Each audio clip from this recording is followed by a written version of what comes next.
Mesdames les membres du jury, chers contradicteurs, chers auditoires, je m'adresse à vous. Connaissez-vous des êtres qui n'existent que pour les autres? Des êtres dont la caractéristique principale est le courage. Des êtres qui vous le moindre souffle, le moindre battement des paupières, la plus infime parcelle de leur existence a une vocation unique et sacrée, celle de protéger la vie des autres. Un seul indice. Ces êtres portent un masque. Ah, je sens là vos cerveaux s'emballer, votre réflexion s'accélérer, votre mémoire fouiller, les ampoules s'allumer. Vous l'avez trouvé. Zorro pour certains, Batman pour d'autres, Captain America, Iron Man, Green Lantern, Spider-Man, Catwoman. C'est une évidence pour tous. Le courage porte un masque. Nos super-héros sont des surhommes qui, avec vaillance et bravoure, font preuve d'abnégation et se sacrifient pour sauver les plus faibles. Mais, mesdames les membres du jury, que devient Batman sans son masque? Il redevient comme un des mortels, un homme comme un autre qui se fond dans la masse et passe inaperçu. Son héroïsme s'évanouit, emportant avec lui l'énergie et le sang-froid de l'homme masqué. Gainsbourg l'a affirmé d'ailleurs. Le masque tombe, l'homme reste et le héros s'évanouit. L'argument est incontestable. Il y a l'homme qui, démasqué, est dépourvu de courage, et il y a l'homme masqué qui porte le courage. Cependant, même si l'argument est tout trouvé, je vous vois venir, très chers contradicteurs, arguant le fait que ces personnages sont fictifs et ne reflètent pas la réalité. Vous en voulez, la réalité?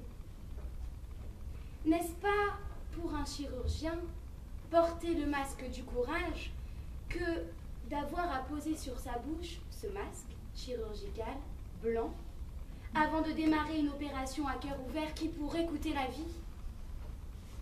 N'est-ce pas pour un pompier porter le masque du courage que d'avoir à enfiler ce casque avant de pénétrer dans les flammes? N'est-ce pas encore pour un cambrioleur porter le masque du courage que d'avoir à revêtir sa cagoule avant d'affronter la nuit et risquer de se faire attraper? N'est-ce pas encore pour un cosmonaute porter le masque du courage que d'avoir à revêtir son casque et partir vers l'inconnu? N'est-ce pas pour un chevalier porter le masque du courage que d'avoir à revêtir son aume et partir devant de la bataille pour espérer en revenir vainqueur? N'est-ce pas enfin pour ce père de Fukushima porter le masque du courage que d'avoir à endosser ce masque de protection nucléaire pour aller chercher sa fille ensevelie sous les décombres? Le courage porte un masque. Je crois comprendre ce qui a inspiré le choix de ces sujets, chers organisateurs. Il suffit de regarder l'actualité et le sujet. Le courage porte-t-il un masque? Prend tout son sens. En effet, tout le monde a entendu parler de ces nouveaux hackers semant la panique en piratant des sites tels que celui du FBI ou celui de la justice américaine. Cette communauté d'internautes se nomme les Anonymous. Ils se manifestent au travers le web, mais agissent toujours masqués, avec le même masque d'ailleurs. Certains pourront penser qu'agir anonymement, c'est faire preuve de lâcheté. Or, agir masqué, c'est au contraire faire abstraction de ses intérêts personnels en se mettant en avant pour défendre les intérêts du collectif. C'est oser se battre pour la collectivité en dépassant les limites et en prenant des risques. Je me suis d'ailleurs rendue sur le site d'Anonymous et il l'affirme très clairement. On a pris le risque d'exprimer ce que nous pensons, déterminés à offrir un monde meilleur. Anonymous est l'ambassadeur d'une révolution moderne, entreprise depuis toujours contre la pensée unique. Mais Je vous pardonne, mon cher contradicteur. Je vous excuse de voir en ces termes de courage et masque une incompatibilité. Car en effet, si l'on suit la signification de chacun d'eux, il semble antinomique. Masque vient du verbe masquer, qui veut dire cacher, dissimuler, camoufler, déguiser. Le courage, au contraire, exprime le dépassement de soi, l'audace de se lancer dans de grandes aventures, de faire face aux épreuves, aux dangers, avoir la volonté de surpasser, donc briser nos limites. Je comprends donc qu'il soit difficilement concevable, si l'on s'en tient à la lettre des mots, de se dire que vouloir se lancer dans de grandes aventures, c'est en même temps rester caché derrière un masque. Cependant, mesdames les membres du jury, il n'existe pas de gêne du courage. Si effectivement le masque camoufle, abrite, ce qu'il cache, c'est, écoutez bien, la vraie nature de l'homme. Or, connaissez-vous beaucoup d'individus qui sont de nature courageux? Non. Faire preuve de courage, c'est dépasser, comme on l'a dit, la nature de l'homme. C'est outrepasser ses limites. C'est pour l'homme revêtir une seconde peau. On ne naît pas courageux. Ne me dites pas que quelqu'un dans cette salle qui, se renseignant sur les traits de caractère de telle personne, s'est vu répondre qui, Jonas? Ah, lui, hyper courageux.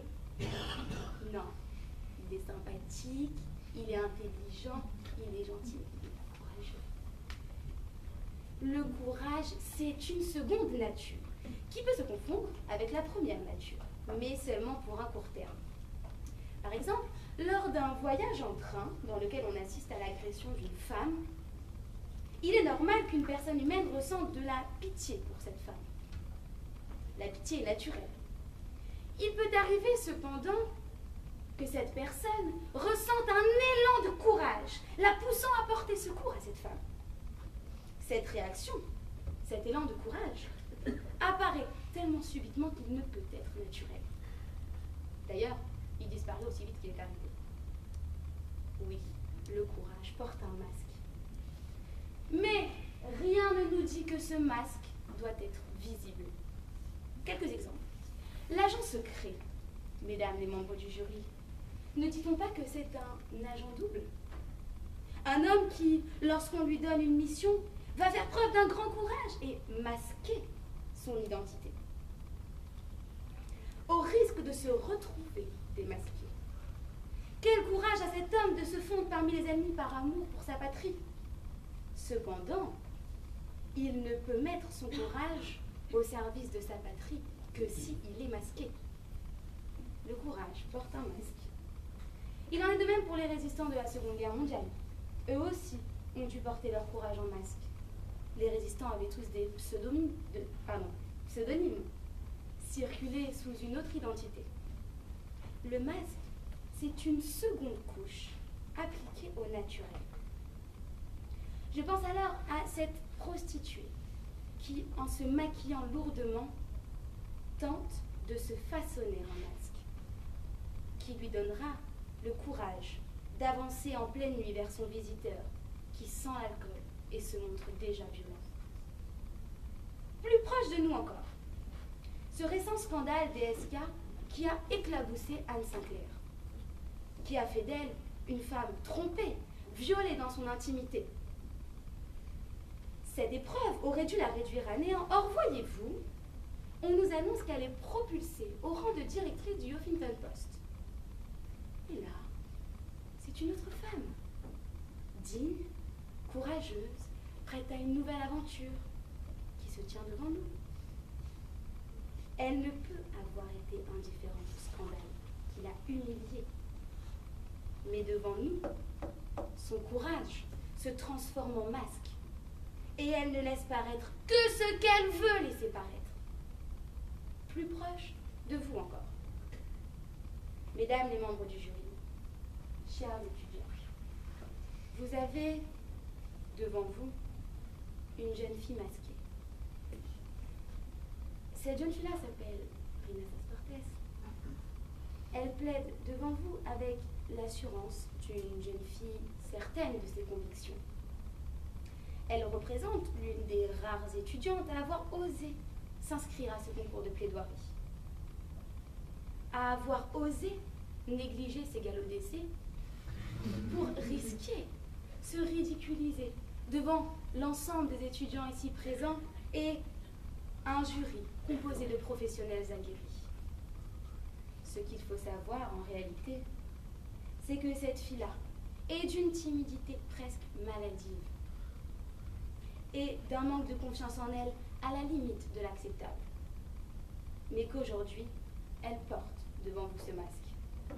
Parce que quand la veille du concours de plaidoirie, j'observe mon contradicteur concentré à la bibliothèque de 10h à 16h30, en train de fignoler son texte, que moi, je dois d'abord préparer mon exposé, qui a lieu dans quelques heures.